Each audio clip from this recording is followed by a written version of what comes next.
Well, I'm joined now by Bradley Bowman, who's a Senior Director at the Foundation for Defence of Democracies. Thank you so much. I don't know whether you're able to hear those comments that we just heard. What's your reaction to them and to what we've seen today, which is really, a huge change to see Marco Rubio with Sergey Lavrov at the negotiating table for the first time in 3 years? Thank you for the opportunity to join you. I did hear the comments, and frankly, the gentleman is reading from the KGB greatest hits. We need a full hour to debunk all the falsehoods in what he said. Let's start with a few. NATO is not an offensive alliance. It's explicitly a defensive alliance, and it is no threat to Russia, and the Kremlin and Vladimir Putin know it. What's my evidence for that? Where you have NATO member states adjacent to Russia, those borders are not demilitarized. So if NATO is such a threat to Russia, why is Russia not militarizing its border where it's adjacent to NATO? Point number one. Point number two, they don't like NATO enlargement because when a country becomes a member of NATO, they know that if they pick a fight with that country, they've picked a fight with the whole alliance, including the United States. They don't like NATO expansion because they want to dominate their neighbors and have spheres of influence. And they want Vladimir Putin to decide the future of Ukraine, not the people of Ukraine. So, and I hope your viewers heard him say that Zelensky wants war.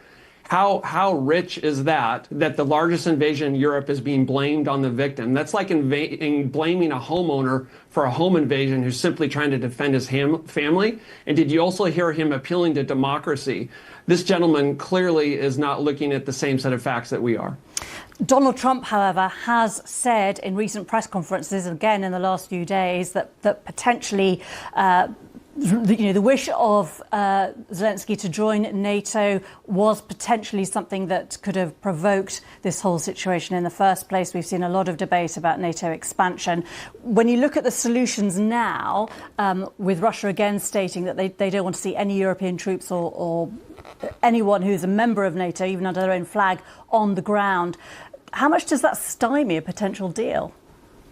Well, obviously, Russia doesn't want any European or American troops in Ukraine because they're not done. They're going to push their KGB Kremlin bayonet as far forward until they hit something hard, and so they're not done. So I hope Europeans are listening why they don't want troops there. If you don't have any future plans, why would you be concerned about peacekeepers in Ukraine? So I think we should be going into these negotiations as strong as possible. I think it was a mistake for the Trump administration to negotiate with the Kremlin without including Kyiv. When the topic is the future of Ukraine, Kyiv has a right to be at the table, especially in light of the sacrifice and bravery of Ukrainians in defending their homes against Putin's unprovoked invasion. And I'll end with this. Putin understands that the United States and our European allies are stronger and more powerful when we're together. That's why he wants to divide us, and I don't think we should help Putin on that.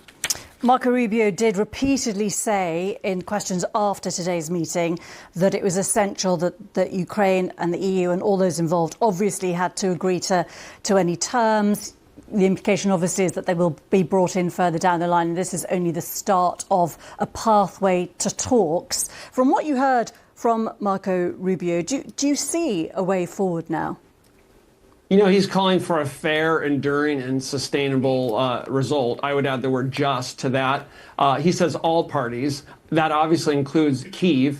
And I think a fair, sustainable, just outcome for Kyiv is going to be very hard to reconcile with Vladimir Putin's neo-imperialistic ambitions. I think we should be, I'm glad to see that he's talking about incentives if there's genuine peace.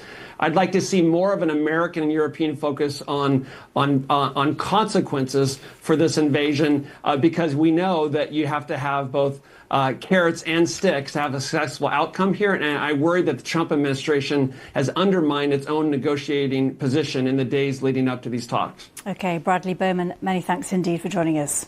Thank you.